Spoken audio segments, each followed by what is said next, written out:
Good evening, everyone, and welcome to our webinar on education in the time of COVID-19. My name is Claire Stocker, and I am on the Education Committee for the Academy of Medical Educators. And I'm delighted to be working with Swansea University this evening to address a very timely issue. So we're very grateful for the opportunity and the expertise provided by the team at Swansea and all of our Academy members. And we hope that you will take an active part in the webinar this evening and that it will be a benefit to you and your students in the future. If you're not familiar with the Academy of Medical Education, we are a charitable organisation that exists to enhance medical education for the benefit of the public, the professional organisation for all of those in the training and education of doctors, dentists and veterinary surgeons, as well as physicians associates. So our Academy is the standard setting body for medical educators in the UK, and our standards define the level of competence that medical educators should achieve at each point in their careers. So for those of you who are interested, our standards are available online on our website, along with guidance on how to apply for recognition and fellowship, details of resources and useful information, and upcoming events. You can email myself directly, or you can email the Academy team if you have any questions and you're interested in exploring the opportunities further.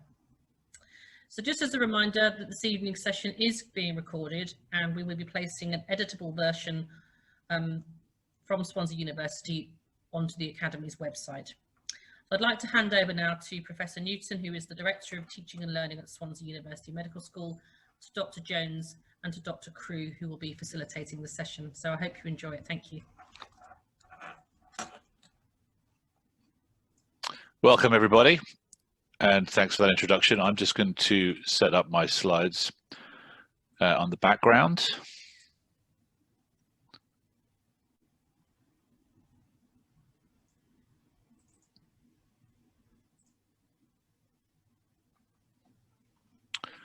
Now, can everybody see the slides and see me?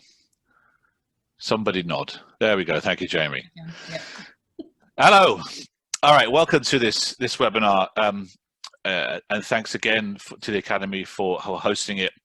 This was a timely activity when we put it together a few weeks ago, and it feels even more timely now than it did then, which is not something I'm pleased to be saying. But alas, yes, we are forced back into considering even more ways in which we can teach and support our learners and students online. So what I'm going to do is talk through the basic principles of a CPD module that we put together as part of the MSc in Medical Education at Swansea University Medical School, but it's a CPD module that we've made available to all of our staff at the university, and I'm grateful to the colleagues from across the university who've helped me with it. What I'm going to do is talk you through the basic principles of that CPD module, and the title of that CPD module is there in front of you: Transition to Online Teaching and Learning, a Pragmatic Guide. And what we try to do in this module is to help our academic educators and our clinical educators transition their existing teaching materials into a format that works online, rather than reinventing the wheel and starting all over again. And we've applied our educational philosophy and our research philosophy and our practical philosophy of pragmatism throughout, trying to make the best use of the education research evidence to translate it in a form that's useful for people in their own context.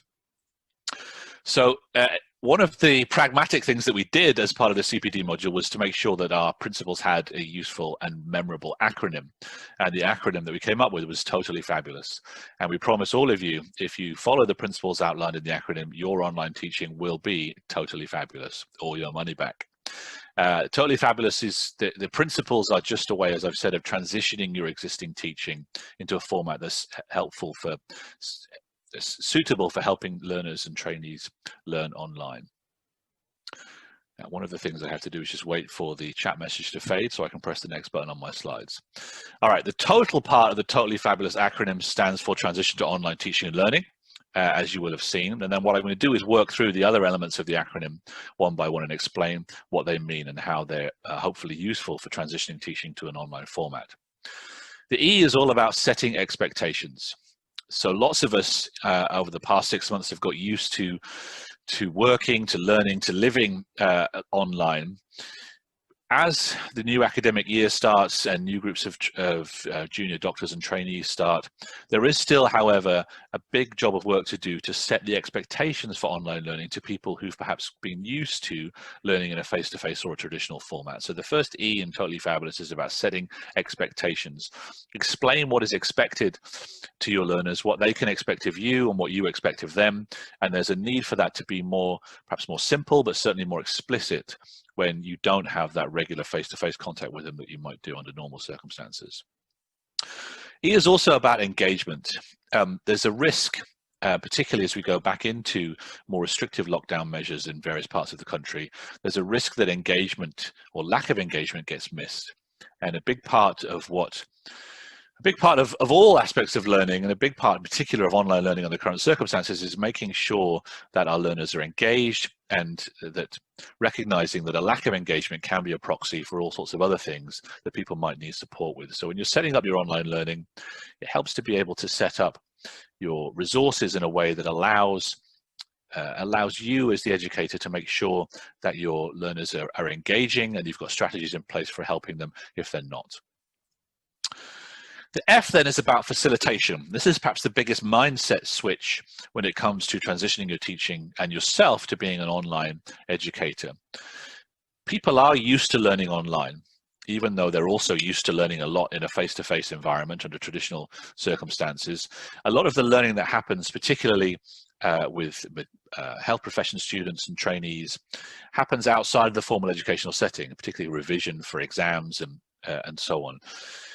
Our learners are used to learning online. What we need to do as online educators is to facilitate that navigation, facilitate their journey through online educational resources. And we're perhaps not quite used to setting up a set of instructions and facilitating them. We're much more used to standing up in front of them and talking at them.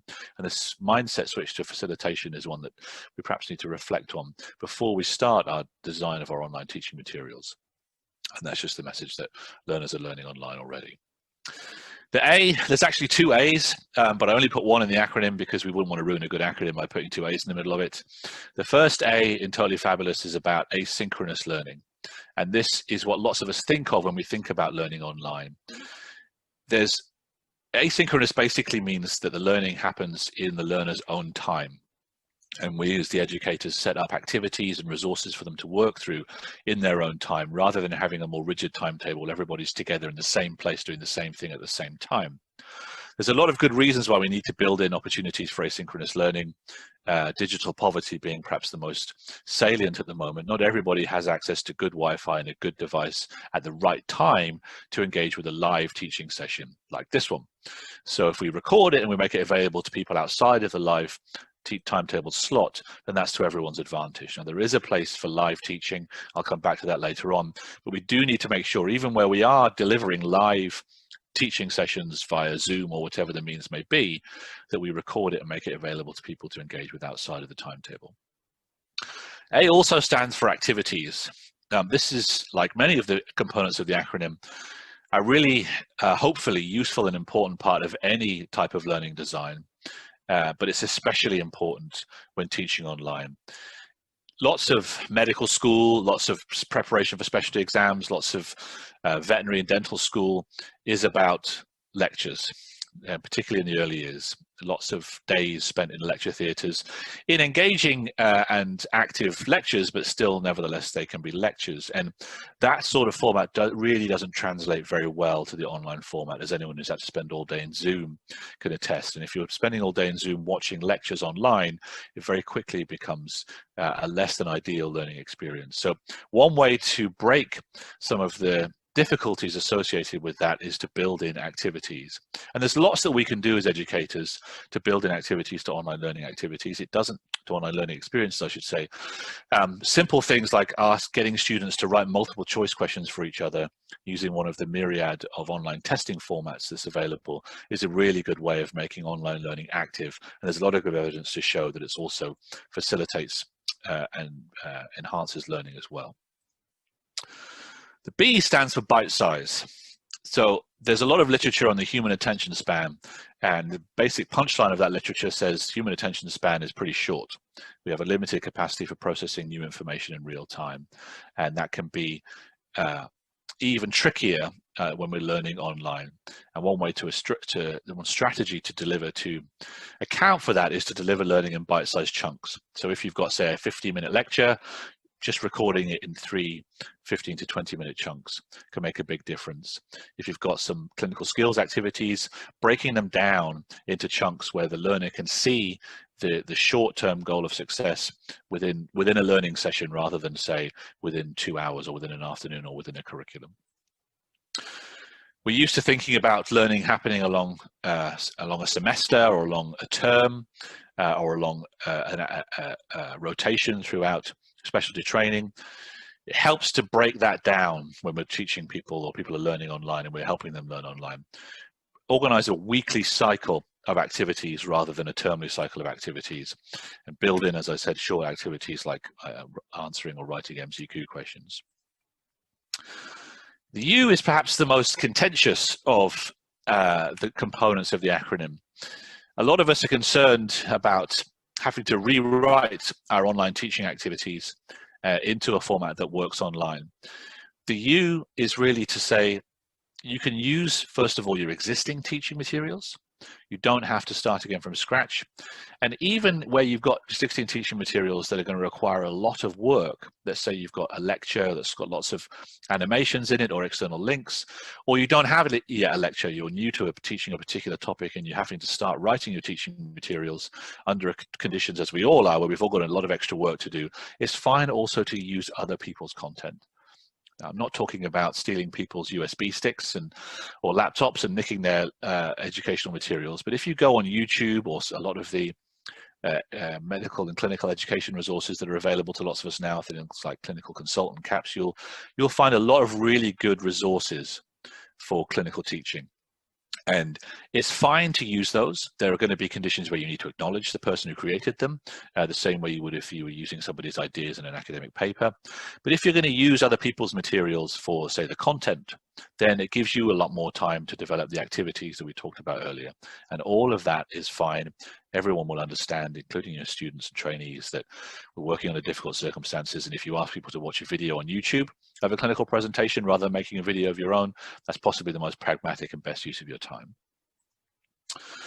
The L stands for live. We talked a lot about the importance and the value of asynchronous learning when teaching and learning online, but there is a place for live interactive activities like this one. I think this is something that's even evolved in the last few months. When we were first developing advice for people about teaching online, we made a big play about making as much of the learning asynchronous and pre-recorded as possible. It's clear now as we move into the new academic year that students, particularly those who are learning themselves under a new condition of lockdown, do really value the live interaction that activities like this can have. So do make sure you've built in opportunities for live interaction. It's important for as part of that to make sure that our learners can interact with each other. Lots of learning we know happens in the informal spaces on the periphery of a formal curriculum when students are studying and learning with each other. As part of our facilitatory role, we can build time and space into a timetable to make sure that there's an opportunity for that to happen. It's difficult often to deliver an existing teaching session, a teaching session that we're used to delivering face-to-face, transitioning it into a Zoom format. I know myself having struggled just this morning to deliver a lecture to some of our medical students. I think if that is a struggle, we've obviously got to prioritize those sessions that are most important and work best online. The best way to take account of this requirement or this need to have live sessions for our students is just to think about yourself as being present. If all you do is give learners a whole load of asynchronous activities for them to complete in their own time, you can still build in this live activity by just being present, scheduling some Q&A sessions, some open door sessions, a time when the Zoom door is open and your learners or trainees can drop in if they've got questions that they want or a discussion that they want to have. The O is about opportunity. We're moving towards the end of the acronym now, Lots of what we talked about involves extra work for people, and so I've built in this O as a way of trying to reassure people that this transition to online learning really is an opportunity for people to revisit their educational materials. There's a lot of good things that can come out of learning online, and there's a lot of good things that can come out of taking a lecture or a practical teaching session that you've been delivering for a long time and just revisiting it in the context of having to transition it to an online format.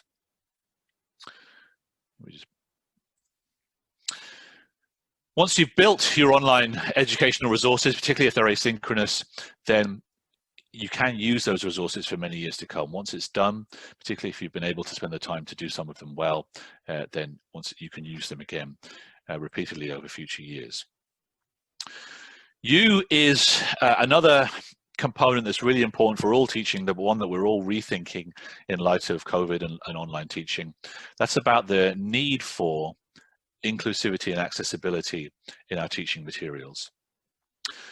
This, as I said, is really important anyway, and the way that it's evolved in the last 6 months is for us to have to rethink what it means for teaching to be inclusive and accessible. There was a lot of physical inclusivity and accessibility issues that we were all paying attention to under normal university teaching and normal clinical teaching. There's now some accessibility and inclusivity issues we have to think about in terms of online teaching. Like I said, does everybody have access to good broadband, to a laptop? Does everybody have access to all those things at the time that you've planned some teaching? Accessibility and inclusivity is also about things like transcripts for recorded materials. Designing your slides to make sure that they have the maximum contrast and they don't have serif fonts on them so that people with visual impairments and other learning needs can read them, and so on. Universal design is the idea that if we think about all these things as we're designing our teaching sessions, then we build one version that everybody can use. That saves time for everybody, it's more inclusive, it stops people feeling excluded, and it's therefore better for everyone. Finally then, the S of totally fabulous. If you want your online teaching to be totally fabulous, keep it simple. A common misconception about teaching online is that it has to be technically and presentationally complex and sophisticated. It really doesn't. Learning is about what people do. And as long as you've designed activities that take account for that, then your learners are going to be in good shape. And those can be very simple activities. You can give people things to read and things to watch and then some activities to follow up on it. That's really good online teaching. You don't need a sophisticated interactive online learning resource. There's a little bit more organization required for us as online educators. Because we don't have that regular face-to-face interaction, we can't just deliver a change to circumstance or an updated message. We've got to do that through email and other formats. So keeping things simple helps with that, and having clear lines of communication is important and helpful as well. That's it from me then. This is just a reminder of some of the components of the acronym, and later on I'll post a video where we explain some of these in a bit more detail. I'm going to stop sharing my screen now, and I'm going to hand back. I think I'm going to hand back to myself, actually. I'm going to talk to Adam and Jamie about how they've developed, how they've used some of the components of this acronym to develop their clinical skills teaching. And I think this is something that we've all wrestled with. It's been clear over the course of the webinars that we've run that lots of people are struggling the most with how to develop effective bedside teaching or clinical skills and patient-facing teaching at the time of COVID. And that's something I know that Adam and Jamie have been doing. So I'm going to talk a little bit to them about their experience. So Adam and Jamie, do you want to start by just introducing yourselves to our webinar delegates and telling them a bit about your roles? Jamie, I'll start with you. Hi everyone, I'm Jamie. So I'm a GP, been a GP in South Wales for about 11-12 years. So I suppose in the middle of my career as a GP. The last 2 years I've been working in Swansea University in the GP academic fellow role. So I'm still quite new to education. I've been teaching years 1 to 3 in clinical skills about 3 days a week in that time. And hi everyone. Hi. So my name's Adam. I'm an academic GP ST3, and I teach on the Year 1 ICM, or the Clinical Skills team. And obviously, as part of both our roles, both myself and Jamie, we're involved in the teaching and also assessment. So, for example, OSCEs. All right, so you're both involved, as you said, in teaching and in OSCE assessment. I believe the thing that you perhaps teach the most is what the clinical skills component of the Swansea Medicine course, like what we would call integrated clinical method. Do you want to tell us a bit about what ICM is and how it fits into the curriculum? Okay. Yeah, so as you say, Phil, so ICM, integrated clinical method. So what this has been historically is small group teaching focused on history, examination and communication skills, with some procedural skills teaching as well. Before the pandemic, we'd be running a format of students rotating through these small group stations, perhaps somewhere between about 25 to 80 minutes per station, and usually about 5 to 6 students to 1 tutor overall. Yeah. And I think really the key strength of ICM is that it integrates well into the learning week structure. So everything that they're learning in their lectures, their anatomy and everything else coordinates with ICM. Okay, so it works well as part of the Swansea Medicine curriculum, but obviously it's something that up until the middle of March, we delivered face-to-face in these small groups. Do you want to talk a bit about some of the challenges of moving it online? Yeah, I mean, it was a massive challenge, as you might expect with any change in the pandemic. I suppose the first thing we kind of considered when we had to face the challenge really is we kind of had to think about why we felt it was successful teaching in the first place, really. You know, in respect of educational theory, which I know Adam is going to talk about in a second. So we had a thought, you know, we had a good think about why we thought it was successful teaching, what made it work, and we tried to kind of keep those ideals and those ideas going as we took it forward into the pandemic. In a minute, I'll talk a little bit about how I think ICM relates to the Academy's, the Academy of Medical Educators Professional Standards Framework. But first of all, if I kind of hand back over to Adam, I know he's kind of considered the educational theory that makes ICM successful, I think, and what we tried to preserve. So Adam, do you want to say a bit about that? Yeah, sure. So ICM is our small group teaching where we're teaching our clinical skills. And I think it really draws on the strength of sociocultural learning theory by being taught in a simulated, as best as possible, a simulated environment. And most of the tutors that we have are GPs or other health professionals as well. And I think it helps to embed those students into the actual environment and the language and essentially the culture as best as possible. So hopefully the students feel a bit more embedded within that. And obviously we have a bit of feedback that's given during the sessions by the students and the tutors. So following a clinical skill, if they've taken a history, we'll ask them to comment on each other's performance and on their own performance. And here we're sort of drawing on some of that theory from constructivism theory and basing things on scaffolding to try and put things more into practice and take us a bit further up Miller's pyramid by doing that. Okay, so lots of good theory underpinning it then. What happened in March? So just before we go on and explain the process, and we'll talk about a bit of detail, I just wanted to mention the Academy's Professional Standards Framework, if that's okay. So we kind of had to think about in relation to Domain 2, which is the teaching and facilitating learning domain. I'll talk for just a couple of minutes. I'll try and break it up into 4 different things, if that's all right. So firstly, we can kind of consider the environment in ICM when we kind of faced the challenge, when we got to March and had to make all these changes. Usually in ICM, we've got quite a small pool of tutors who work together well as a team, and we kind of know our small cohort of students quite well. The reason that's a good thing in relation to this is that we can really kind of monitor their learning environment, kind of improve it, keep it a safe and effective thing. And I think that makes it a lot of fun as a result. The second thing is the methods. So we've in the past, we've used fairly innovative methods, I think, and quite a variety. And again, another thing we wanted to kind of keep when we were moving forward into the pandemic. So we're being quite democratic, I suppose, in supporting each other to each get a turn in planning and delivering. We've done lots of different things, whether it's simulated histories, examination practice, combinations and methods on stations, and we've used team games, quizzes, game show formats, and every resource we could find. So I guess, when it came to that change, we had a bit of familiarity with different methods. Yes, we'd used our pen and paper and whiteboards, but also we'd used a lot of different IT, I suppose, in the past.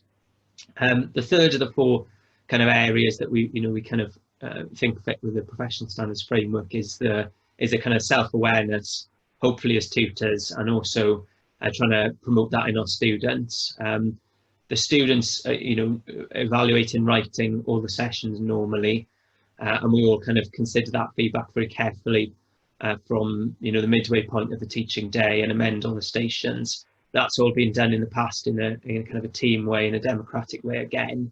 And I think all our students would hopefully say that they feel part of the process and involved in changing teaching for the better.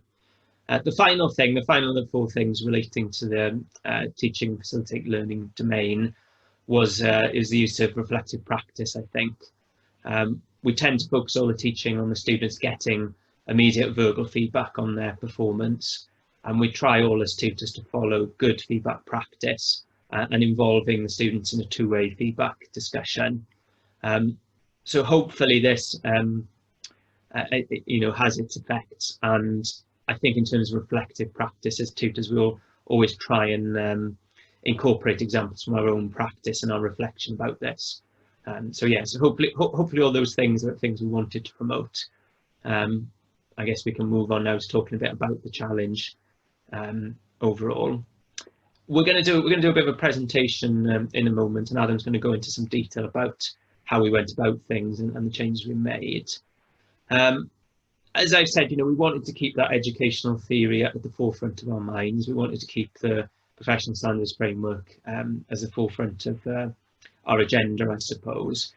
We really particularly wanted to continue the simulated histories in small groups as one of our strengths. I think we really wanted to keep giving that verbal feedback, to use real life examples to bring in reflective practice really, and really keep that constructivism of learning keep going essentially, and the social aspect essentially. The learning environment was equally important, I think, and we're focusing a lot here on our live sessions, I think, although we didn't just do live sessions, and I think keeping that going needed a lot of focus on student well-being as well as part of the process in a difficult time in the pandemic. I've talked a bit there, but I will eventually pass over to Adam now, because I know you want to continue what I've taken up, Adam. Yeah, and I mean, in terms of the initial challenges, we had to really consider maintaining the teaching as best as possible, but also the changing circumstances that we had. So a lot of the students were taking up healthcare assistant roles, and obviously our staff, who would normally be teaching, would have increased clinical commitments. So really we wanted to enable everyone to attend if feasible during the sort of uncertain time. And initially the team met, the ICM team met to discuss our options going forwards. So we aimed to run Zoom sessions, mainly with an emphasis on the communication skills. And we started by emailing the student reps to organise individual meetings for students to sign up to. And we felt that sort of maintaining their friendship groups was important, as the students might be more likely to interact and volunteer to do the task at hand, whether that might be history taking or another skill. But it was really quite time consuming to set up these individual meetings, and then for each tutor to send out the individual invites. And even with that, some groups, even though they signed up, some of them still had poor attendance. Talk us through then the resources you had at your disposal and the changes you made to the existing methods and the result of those challenges. Sure. Well, I'll be covering a bit more in detail in the presentation and go through sort of what we use. But the majority of our course content already is present in some form on Blackboard. We've shifted over to Canvas now, but Blackboard was what we were using at the time. And the university's got a contract for Zoom, and they've provided training for us to use it. And again, lots of us have looked at tutorials perhaps on YouTube or other resources to learn how to use the platform. We also found some quite useful videos, particularly for psychiatric consultations on the medical school camps collaboration website, and that was really handy for watching the video and then watching the consultation and going through a mental state examination as part of the main focus of the teaching. I mean, if we wanted to consider our teaching staff as a resource, this was also quite variable. We had tutor absence, specifically due to COVID, and also their changing clinical work. We had to be able to adapt to a sudden change in tutor capacity, and sometimes that happened on the morning of teaching. So we started adapting our teaching by having all the students attend one meeting for an introductory presentation, and then we used this breakout rooms feature, and this meant that we could allocate tutor pairings on the fly, sort of in an emergency, and we'd usually have our professional actors as well for doing the histories, but unfortunately this wasn't actually possible during the time, so we also needed to step into the actor role ourselves. Yeah, and I think kind of another big issue was, and I think we had to discuss quite a lot and spend time on, was how we teach clinical examination online and whether we could feasibly do this. So I'd like to think we involved the students a little bit, and I think we took what was quite a difficult decision, which was to put the majority of the year 1 and 2 clinical examination teaching essentially on hold. It wasn't a complete thing. We did do some online teaching in a few innovative ways, different to normal, and we still encourage students to practice clinical examination in their household groups where they had, you know, other people available. But I think essentially this got put in hold, and it did involve some curriculum planning. You know, for example, we brought forward some consultation skills that we usually teach to year 2 to teaching them to year 1. And as a result, freeing up some space to teach them more examination skills in year 2 that we couldn't do in year 1, essentially. So hopefully it met a bit of a balance. And there was, I suppose, one thing in the favour here, because of the pandemic. You know, for a while we weren't able to put on any OSCE exams, so OSCE exams ended up being cancelled or deferred. And hopefully this bought us a bit of time to make this this adjustment. Yeah. So I'm going to put you slightly on the spot now, because I know we haven't talked about this before, but obviously the graph has changed direction in the last few days and weeks. Is it fair to say that the clinical skills teaching is resumed in a face-to-face format, but with the appropriate safety measures and PPE and so on in place? Jamie's nodding at me. And is that still the plan as we go forward? I mean, is that the answer that you've come up with to the challenges posed by having to postpone, is to say that we're going to have to do these things face-to-face, or some of these things we're going to have to do face-to-face. We can put as much as we can online, but where we have to do it face-to-face, we just have to put the necessary measures in place and ask for everyone's cooperation. That's right. I think ultimately we do need to arrange some face-to-face. It feels almost impossible to teach everything from a clinical skills point of view completely and entirely online. So in fact, in the first year, we're having our first face-to-face teaching session tomorrow, actually, and we're going through some of the bits that we've already talked about in a bit of detail already. So things like ABCDE examination, or going through that is what we've covered last week, to sort of preload the students as best as possible, and they've also arranged pre-reading and videos to watch in terms of learning how to do hip, knee and shoulder examination. So all these will be carried out tomorrow with the students in their house bubbles. So they're arranged at the moment into groups of houses so that they can hopefully be as low a risk as possible. And you're quite right, everyone will need to wear PPE, and the Grove building where we're doing our teaching has had lots of adjustments, particularly in terms of the one-way system that's there now. So yeah, lots of adjustments, but I think it's really important that we do maintain some face-to-face if possible.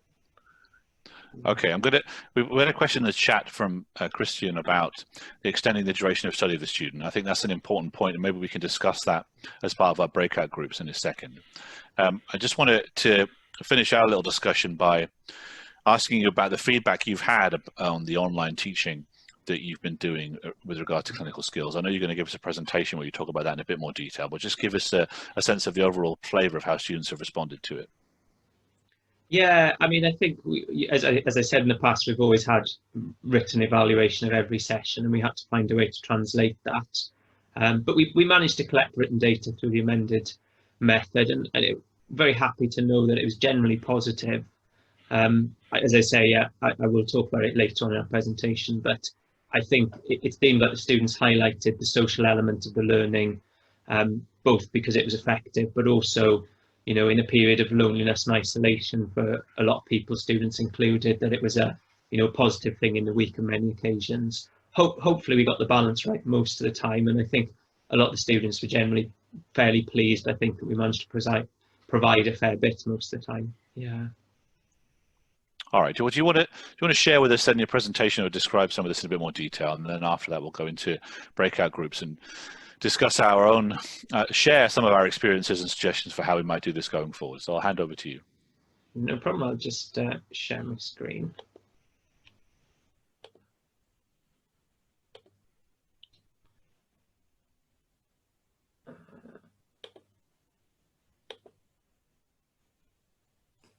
Thanks, Okay, Jamie. See that, Adam? Yeah, all okay. So, so just to recap then, so in Swansea, we've got a 4-year graduate entry medicine programme based on a spiral curriculum format, and particularly in years 1 and 2, there's a lot of focus on learning weeks where they cover the similar topic later down the line. So it might be gastro week, for example, in week 1, and then they might cover that again in week 6 or 7. And the idea really, they're taught anatomy, they're taught all of the lectures and the clinical components, but also our role perhaps on the Thursday is this ICM, the Integrated Clinical Method, or clinical skills teaching. So on the next slide, we've got a bit of a background here about the clinical skills. As we talked about already, our small group teaching, it's a weekly teaching format, and we get feedback from the students. But the key point here is that it's interactive and practical. That's the key part that we really wanted to try and maintain as best as possible when we were delivering this online. So on the next slide, we're going to talk a bit more now about our experiences, and then Jamie will talk a bit more about the feedback. So if we follow the Total eFabulous framework, we wanted to think about our expectations to start with. So clearly we had expectations for our students to definitely complete the pre-reading, to attend on time, and actually, if possible, to volunteer to do the task, where it might have been a history-taking scenario, for example. But also, where possible, we wanted to try and encourage the students to record their history taking within a small set breakout room, hopefully to help out those students who might not have been able to attend at the time. And this was actually surprisingly well received. But we also had expectations of ourselves. So we wanted that we felt the students would expect of us. So they wanted us to make sure that we were organised, that actually we sort out any of the technical problems, and that we basically facilitate the learning. And I think they too wanted us to try and keep it as interactive and inclusive as possible, and maintain that same level of challenge and that opportunity to practice and develop their skills. So in terms of facilitation, we did, as a team, look at the handouts that were available, what other resources we might have found, so places like the Recess Council, whether they're appropriate videos, and perhaps signposting the students to these before the session. And also we needed to think then about the technical aspects, so making sure that we were organising and managing the breakout rooms, and also sorting out any disconnects and recording where possible. The key part with the facilitation really is that we wanted to make it as smooth a process as possible. So one of the important things we did was organising the breakout rooms during the introductory presentation. So while someone was giving a presentation, for example, on groin examination, we would then organise the breakout rooms so that it was quite a quick process then to sort out. In terms of asynchronous content, clearly there were lots of pre-recorded presentations that were available. So here we had lots of presentations available, so things like example consultations, groin examinations I've mentioned earlier, and these were already put onto the Blackboard platform for the students to look at prior to the session. And the main aim with all of this was to build on these in the live session. But in the live session, of course, we had an introductory presentation which would sort of introduce the topic at hand, and then we would go into the breakout rooms to actually physically practice as best as possible the skill that we were going through. And the idea was to try and keep this as real and as close as possible to how it would have been were we delivering it face to face. When we think about keeping the teaching bite-sized, so our ICM teaching is already bite-sized. It's weekly teaching with small group sessions, and we really wanted to maintain that in the online format.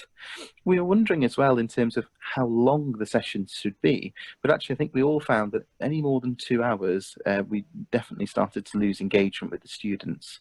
So we had to then be really realistic with what we wanted to cover in the session, give good pre-reading that could be accessed by the students, and perhaps signpost them to other resources if needed.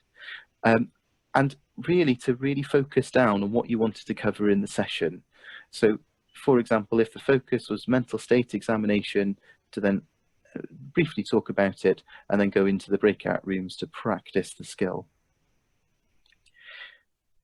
In terms of using existing resources, luckily we'd recently updated a lot of our examination videos, and the picture shown is from one of our abdominal examination videos. So that was really handy that we'd done that about a year ago. There were some previous years' presentations that, in order to make them a bit more user-friendly and accessible, we'd add a narration over the top of it, so that at least they were a bit more accessible for the students. These are presentations that were normally delivered during the session. And again, we didn't need to create brand new resources a lot of the time, so we might use specialty sites. So as I mentioned, the mental health resource that we used earlier, and again, sites such as YouTube and Geeky Medics are available, but obviously we need to discuss the differences there, or things that we might not necessarily do in the same way. And obviously Blackboard was a wealth of resources that was there as well. For the live session, again, this is usually the most enjoyable part of the week. Our ICM teaching is really the bit that I think the students tend to like the most. And as an ex-GEM student myself, I found this the most enjoyable part of the week as well. The way that we structure it was actually to have a waiting room. So that all of the staff could join.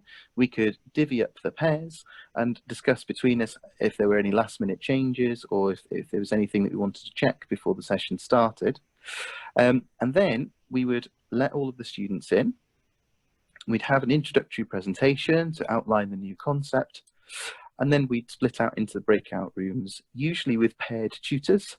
And this meant that if one tutor was disconnected, or indeed, I think on one occasion a bird flew in and distracted one of our tutors, so naturally the other tutor then can take the leading role there. But this could be quite flexible depending on the numbers of students that arrived. And clearly, there was lots of opportunity here to refresh our existing teaching. In particular, we looked actually at some of the skills that we could deliver, and we brought some things forward. So more advanced topics and concepts like explaining, we brought forward into year one because it lended itself really well to the Zoom environment.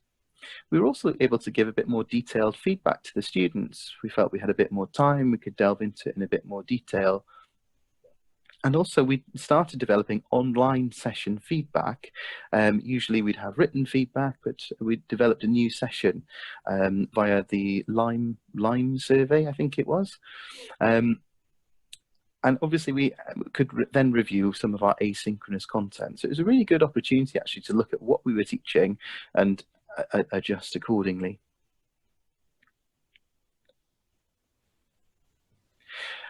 The main strength really with ICM is I think it follows a lot of the principles of universal design anyway.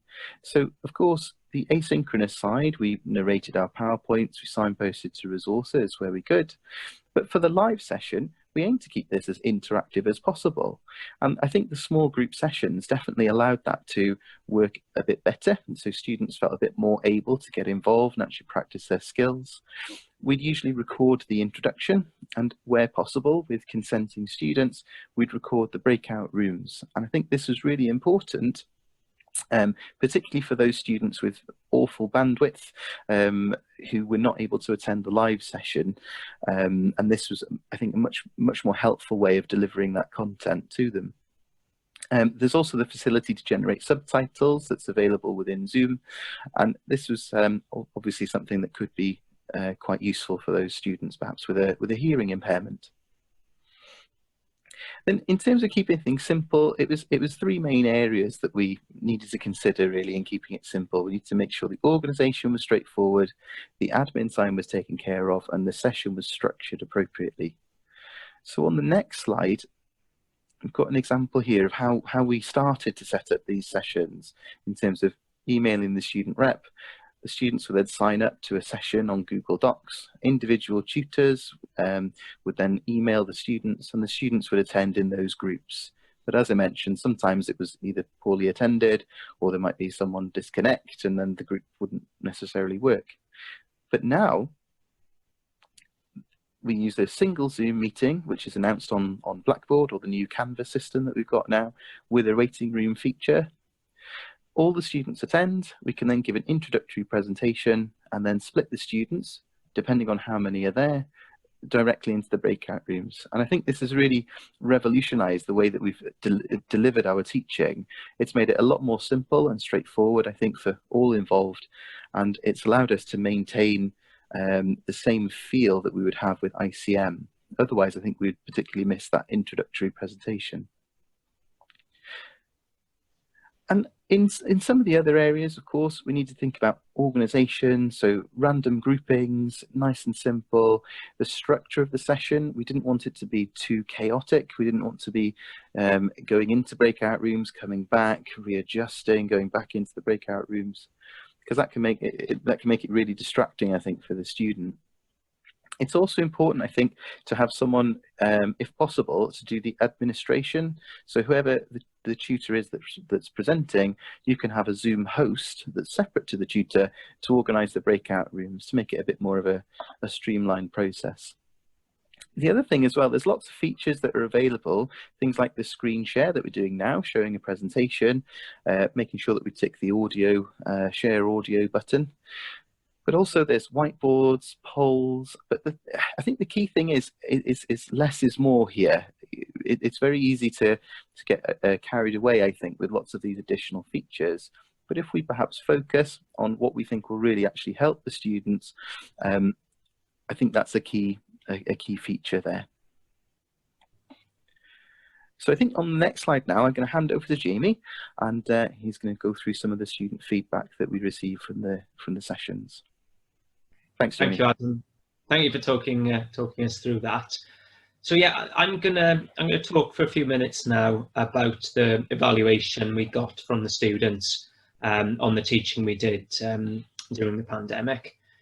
Those of you familiar with Kirkpatrick's model of evaluation may be thinking that perhaps, you know, student feedback, their evaluation is not the best demonstration of success. It's just the reaction of the participants. But at present, this is the information we have. So this is what we've considered in terms of evaluating it. As things move on, and students begin to do clinical OSCEs again, we can start to evaluate their learning in more depth during this period. But for now, we have written evaluation. So to give a kind of a summary, in the past, we would have had paper and pen written evaluation from each session in ICM, but since the pandemic, we had to adapt our method. And as Adam has touched upon, we used online resources like Lime Survey and SurveyMonkey. When I looked through the written feedback from the students, I think in total, I looked at about 7 different collections in writing. And we split it up here in this table between the years. Most of the feedback is from the year 1 students. The main reason being there, I think we're more proactive at collecting it, but also there's more students. In the year 2 year group, and in the year 3 group, you'll see there are smaller numbers of students in that year. So we did probably rely a little more on verbal feedback gathering and emails rather than a kind of a formal collection. Although since then, in year 2, we've increased the written feedback, so it's now done every week on all teaching that's going on remotely, and the face-to-face teaching that's now restarted that we discussed. So to kind of summarise the kind of analysis I did on this feedback, so as I said, 7 written collections altogether. Each time we collected feedback, it was essentially the same structure.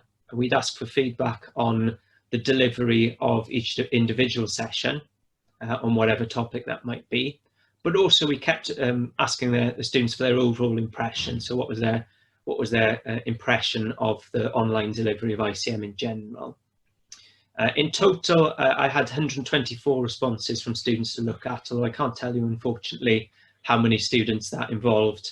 Some responded more than once. What I have excluded from these next couple of slides is where students have requested certain topics, because it isn't, I suppose, the point of the exercise. The only theme that does come up where there was a request for one topic was about having more clinical examination teaching, which we've already touched upon, and I will come back to in a moment. What I did, though, is that I categorised the students' responses into themes, and we've counted up the number of times each theme came up in the responses. So firstly, our positive responses. So as you can hopefully see here, I'm just going to move my camera a little. So at the top of the graph there, we have the most common responses out of the 124. So we were very pleased to see that hopefully what we were aiming to keep as our priorities for teaching online came through and the students highlighted. So there was a lot of positive feedback about the interactivity, using the simulation and being able to get verbal feedback from tutors. And generally, Adam's talked a lot about breakout rooms and keeping groups small for practice, and that seemed to be very popular. As most of you are aware, if you seek evaluation of something, a lot of the time you may get generic positive responses, and we're pleased to see those. And additionally, the organisation and the delivery in general was viewed as positive. Coming down the list there a little, there were some positive comments about specific techniques that we used as part of things like Zoom. So quizzes and polls were popular, use of the videos that we were able to share, images and IT. A lesser degree now near the bottom now, but coming back perhaps to some of the earlier and more popular themes, some students did point out that just the opportunity for social contact was a positive, and the nature of the learning environment, which they seemed to suggest we'd managed to keep going, was a positive. And then recording as well, as you can see at the bottom, was felt to be a positive. On the negative side, now on the next slide, it's the graphs are in the same scale. So hopefully the first thing that will jump out at you is that overall we had less negative feedback. I think it's fair to say, which was good. I think our students are happy, as I said, to be involved in this process. They're happy to put their honest and constructive feedback back towards us in writing. So hopefully we're getting honest responses here. A few students did say that they wanted more. They wanted more opportunity to practice, to have live sessions and to have feedback. But equally, we had to strike this difficult balance, as indicated by the second point there, that some felt that some of the sessions were too long. It's probably fair to say that feedback that sessions were too long related to a few specific sessions along the way, and some of the longer ones, and we were very conscious of avoiding those essentially. I've mentioned the issue of clinical examination teaching, and I think undoubtedly, despite us kind of moving the curriculum around and there not being any OSCE examinations in the time period of the earlier pandemic, there was some desire to have more clinical examination teaching, which is no surprise, it being an important part of learning. Some of the other smaller number of negative responses here, I think probably do relate more to the earlier part of the process when we were adjusting to teaching online. We probably had more IT problems in the first couple of weeks, and a few things like that, like sessions starting late and needing more chance for questions and delivery being a bit too quick. So I'd like to say those were in the earlier part of the feedback collection, and also, you know, being able to get a balance and providing the right number of resources for students' own time, and a few issues. But generally, I think, you know, we were pleased to see that more of the evaluation was positive, and where things were fed back, it was more so earlier in the process. And I think we were able to take steps, as Adam's described, to kind of remedy some of these issues, essentially.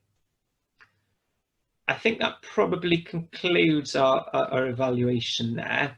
And the next part of our session moving forward is we're aiming to perhaps split up into some breakout rooms now of about 10 of us or so in each.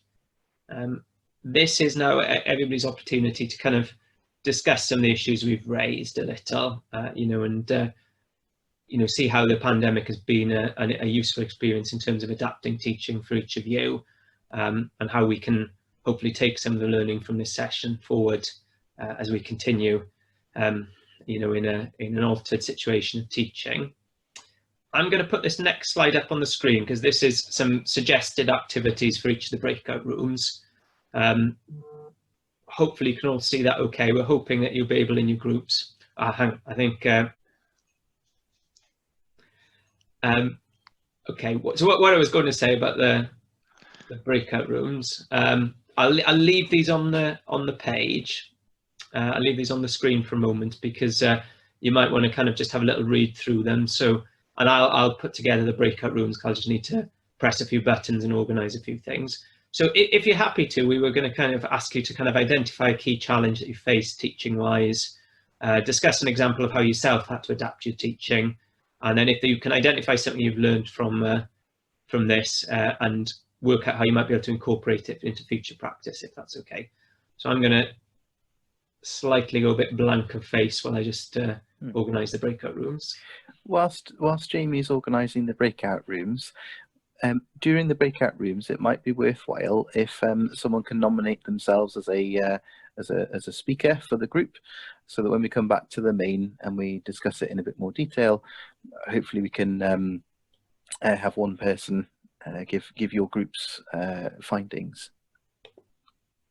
Come from a really very interesting, stimulating, enjoyable discussion in our group.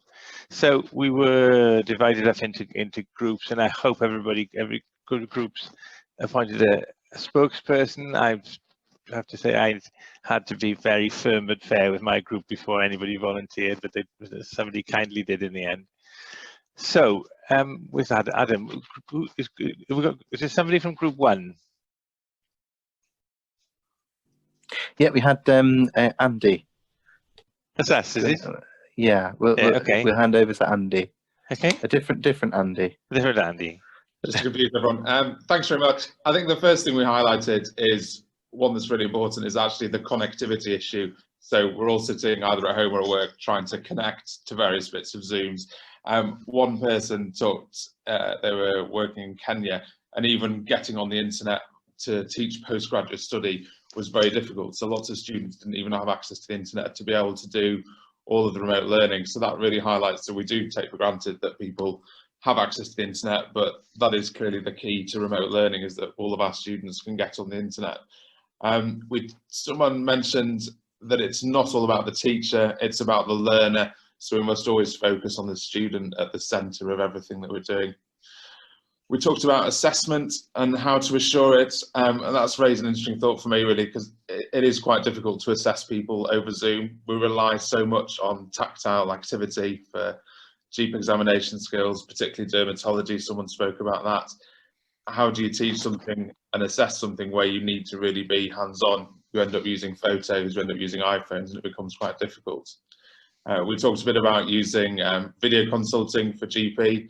I think that was coming anyway, but I think COVID's probably brought it along a bit faster. And then really thinking about how we can use that to teach students now. We need to be sure that the students are learning. So people can be logging on to Zoom, but are they actually engaging with what you're doing? Are we doing little mini quizzes? Are we formatively or summatively assessing them at the end? We must give advocacy to our students to make sure they're involved in their own learning. And then we can use kind of local expert or local deans just to try and facilitate the learning for students. So you may have your learning centrally delivered, then down at the kind of smaller hospital level, you may have a local person there just to keep an eye a bit more face-to-face on what the students are doing. So I think really in summary, we highlighted in our group, A, the difficulties of internet connectivity and being online, but then B, also how we teach and assess some of the finer skills where we do rely on historically of using face-to-face interaction to do that. Thank you very much. Thank you. Group 2. Speaker. I think it's going to be me because I wasn't quite as firm and I was fair, but I wasn't as firm as you were, Professor Grant. So I couldn't persuade anybody to represent us. So it was going to be me. Though, please, anyone from the group, please do chip in if I miss anything. We talked about a lot of different things, actually. I think we probably spent the most time talking about online assessment, or at least assessment in the time of COVID. We heard some interesting accounts of an OSCEs being conducted online, which is obviously a challenge, but is feasible, I think, temporarily, where you ask people to describe what they would do rather than obviously observe what they can do. And we heard about some online proctoring as well, which is something that's been quite contentious in the broader discussion in the university sector around how to assess in the time of COVID. And if you're not familiar with online proctoring, it's the idea that you've got living in here in your camera, somebody watching what you do, or some sort of AI system that's watching you as you sit an exam. And so the exam is a traditional exam that would be sat in an exam hall, but you're not in the hall, you're at home, or you're in some other place where there's a camera and an invigilator who's sat on the other end of the camera watching a small group of people. And I guess the summary was it's gone down fairly well, and it sounds like lots of people in health professional education are used to doing that sort of thing already. And I think that's a bit of a contrast with how that's been received in higher education generally, where a lot of people are quite upset and unhappy with the idea that we're going to have Big Brother sitting on the other end of the Zoom camera watching people take assessments. Other than that, we all sort of shared a group frustration really with the circumstances. People have been doing, sort of make do and mend with the way that we deliver our clinical teaching. We were just getting into a discussion about the idea that we heard last week from a chap in Cambridge who was using head-mounted GoPros to do bedside teaching, and there was some enthusiasm for that as an idea. But then Jamie Adam kicked us out of the breakout room, and that was about as far as we got. I don't know if anyone else from the group wants to chip in, if there's anything I've missed or they want any other points they want to raise. No, I think that's us. Thank you, Phil. Group 3. I'm not sure which group we are. I think group 3 is Claire's group. Okay. I think, and Claire and Tony. So yes, so I possibly wasn't as firm as I could have been in not chairing this part.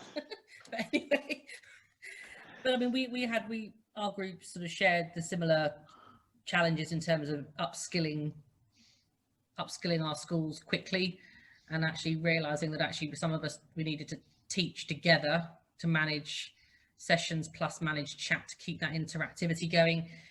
We discussed some ideas around OSCEs online and assessment generally online, as are the groups. But Louise raised an important point. She might want to chip in here about what happens when your elective lists are reduced, so that your trainees don't get exposure to the number of things that they need to be. And Louise had some great ideas about creating virtual lists so that their trainees had sort of maximal opportunities. Again, so in terms of thinking about our adaptations, nice ideas about polls and quizzes and Q&As to really explore critical thinking. But also the challenge is now being overcome by medical schools, the Medical Schools Council and the Royal College actually sharing more resources, which I think is a really good sign. I think that's helping all of us going. I think in the future that's really going to help us. And it's really nice to see that everyone's coming together as a larger medical education community. Okay. Anyone else from Group 3, please chip in. Yeah, hi. I'm Louise. Do you want me to talk a little bit more about the points? Yes. Yeah.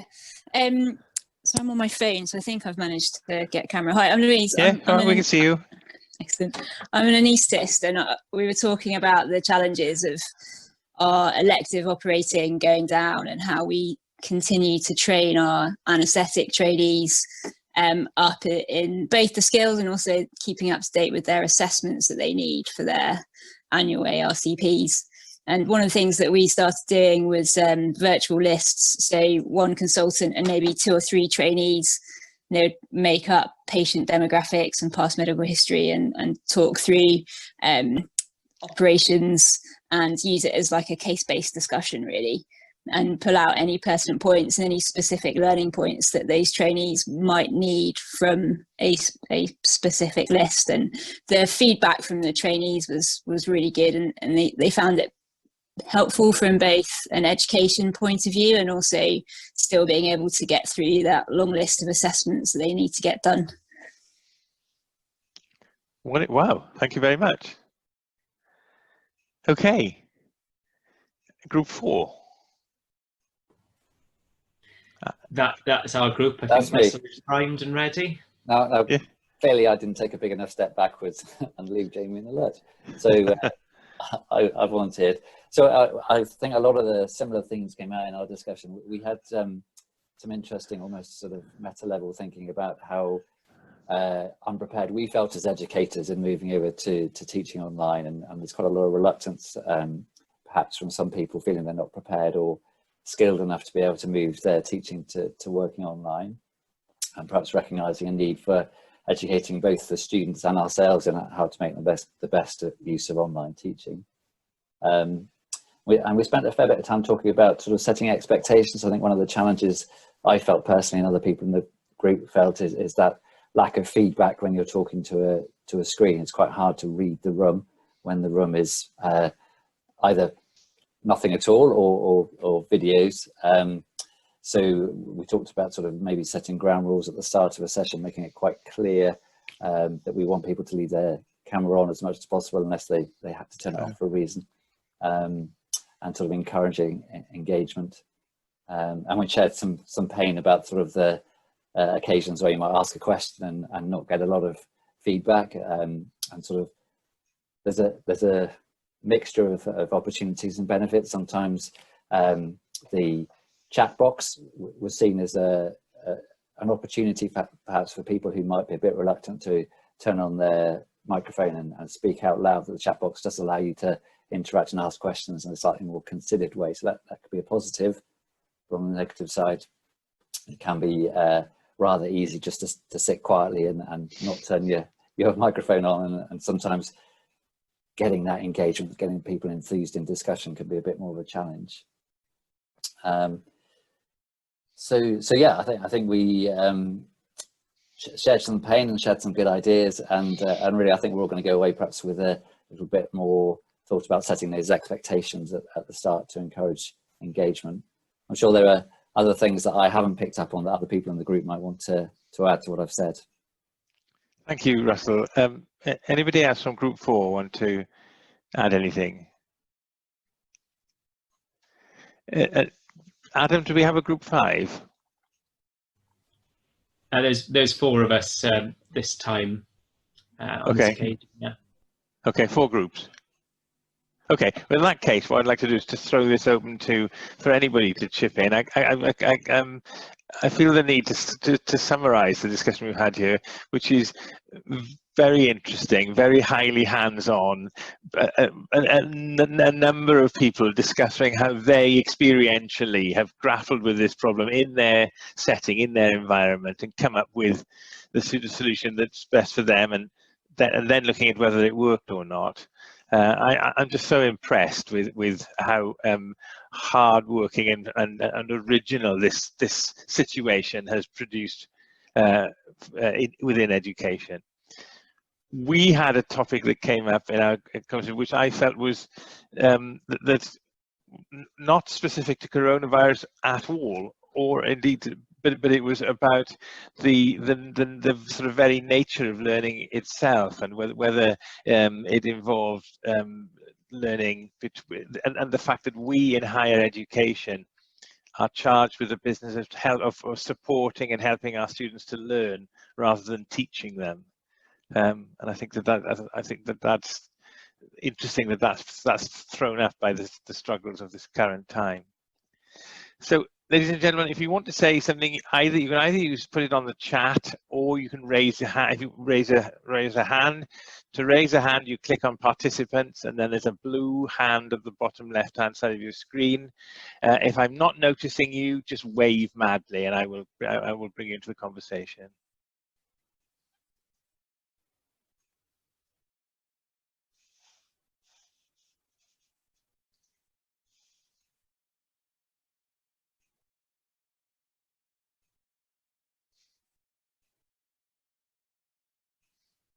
You got a hand up there, Andy. That's Kumar. Okay. Hi there. Hello. I'm Raj. I'm a geriatrician from the Northwest, and I help teach the population health webinars for Manchester University. And we've been doing that for a few years. So we've been, talking to the whole year group using Zoom for 2 years now, because the students are sort of distributed so much across the region. Yes. And one thing we learned was about the interactivity, in that we started by putting lots of things like polls and stuff into Zoom with very straightforward questions, and we sort of worked out actually that we were asking questions that were too straightforward, and we've become a bit more confident now about using the chat function to get people to put more sort of rich experiences and stuff in that we could comment on. So I think, when you do the interactivity, you've got to think about, like, what are you actually asking them, and does it actually take forward what you're trying to teach? And we've found it very useful to have two people running the desk, as it were, because you need someone to sort of deal with the best way we can describe it, I think, is like a radio show with slides. And so we try and get people to sort of call in and dial in and give us some information so that we can interact with them and make it a bit fun. So that would be my advice, is to try and make the questions count when you do the interactivity.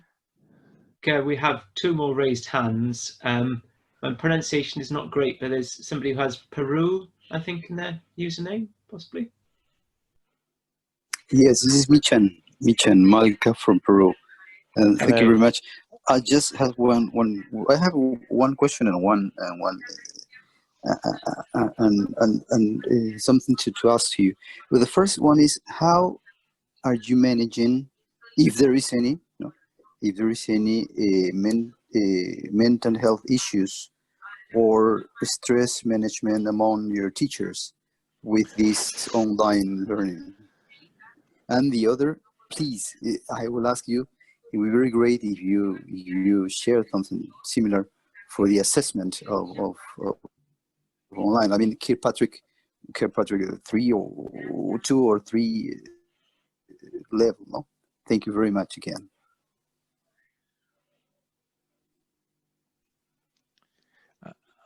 I can say we're aware of the concerns around mental health, and it has been raised. That well-being has been raised by the university in a number of ways. We have both centrally by the, I think he's called the chief operating officer, the head administrator, and various other people to say what sources of help are available. So that's how it's been dealt with here in Swansea.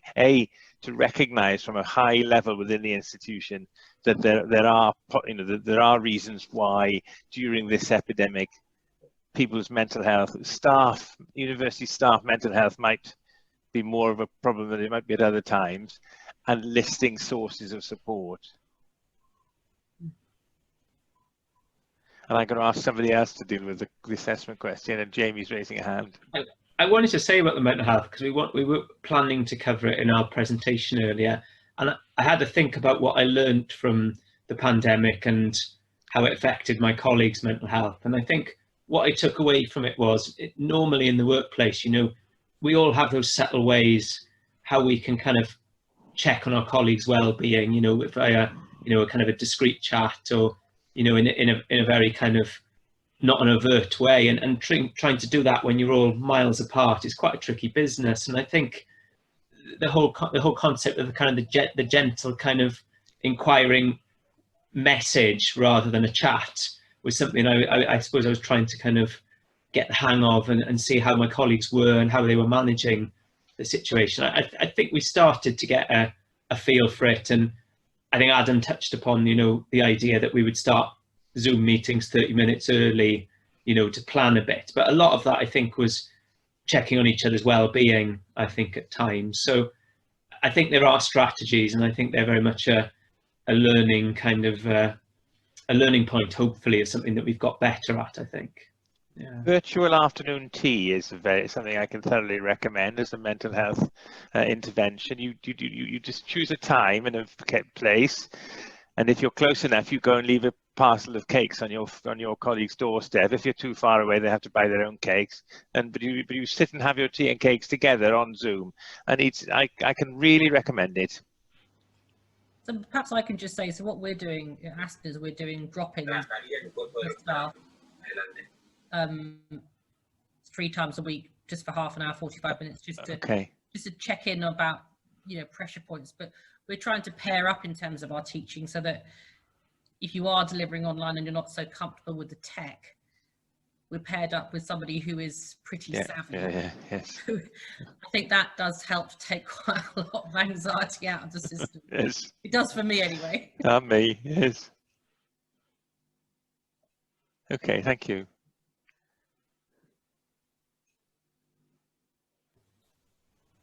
I'm not sure. Avad Mughal, have you got your? I think you've got your hand raised. I'm obviously, there's something I'm not seeing raised hands. Can you hear Or me? maybe I'm not a co-host. Maybe that's what it is. Okay. I shall remedy that. Thank you. I was just going to pick up on that point with regards to IT in terms of what platform people are using for their interaction and their teaching. As those of you who work in Swansea know, that Teams is being used by the health board, but Zoom is being used predominantly by the university. This is a long-term thing. I mean, there have been differences in security perspectives from the university and the health board for years. We can't even use each other's memory sticks. And right now, it's just not the right time, I think, to have these differences. And I don't know how to resolve it. We that work and just use the tools that we're given, I don't really have a say in what systems we use, but it seems that IT constantly battle with each other with different opinions on what to use and what not to use. And, I think we should try and influence the organizations to try and work in harmony there, because it does make difficulties. But one of the things that we've had to do as well is use a software for patient consultations called Attend Anywhere. Yes. And using that, whilst we can have students invited, so if I have their email, I can add them into the consultation. What we can't then do is carry on that conversation once the patient has left the room, as it were, because the consultation ends. So what I do as well in parallel is have a team session running, and then the students are in that at the same time. Okay. Between the two, to actually have a discussion group as well. That sounds like a brilliant idea to me. But it works, obviously. Yeah, well, it does. The actual thing that lets it down is Attend Anywhere software, because I can hear and see the students fine sometimes on Teams. It doesn't work on the Attend Anywhere. So. And what's at the other end of the Attend Anywhere? Is that a smartphone? It can be a smartphone, a tablet, a laptop. All they need is a link. They don't actually have the program loaded. Okay, thank you. Mishan.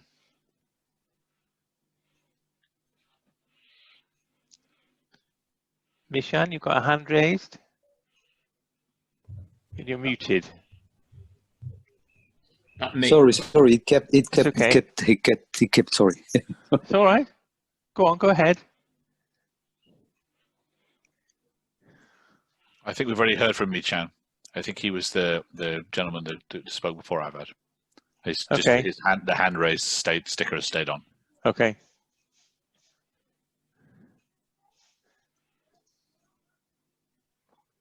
Well, we don't have anybody else saying them. Is there anybody else anything they'd like to add before we wind up? It is dinner time. I think people have had it. It's dinner time in Wales anyway. But not for other people, it'll be a different time of the day. I would like to say a huge thank you to the people who've put this together, in particular to Jamie Jones and Adam Crew, who worked really hard and made this happen. It all happened very smoothly. That's down to their hard work and also their input and their honest sharing of their own experience. Also to Phil Newton for having the idea and being our master of ceremonies and doing the initial presentation. And to Claire, and thanking Claire on behalf of the Academy of Medical Educators. I'll remind you again before you go that the Academy of Medical Educators is a charity whose function in life is to improve the quality of clinical care through better education. So if you're involved in the education of doctors, veterinary surgeons, dentists, physician associates, think about of benchmarking your performance as a practitioner, as a teacher, by applying for membership or fellowship of the Academy. On that note, I'll bid you all good evening. Thank you for taking part. Thank you, everyone. Thank you. That was fantastic. Good evening.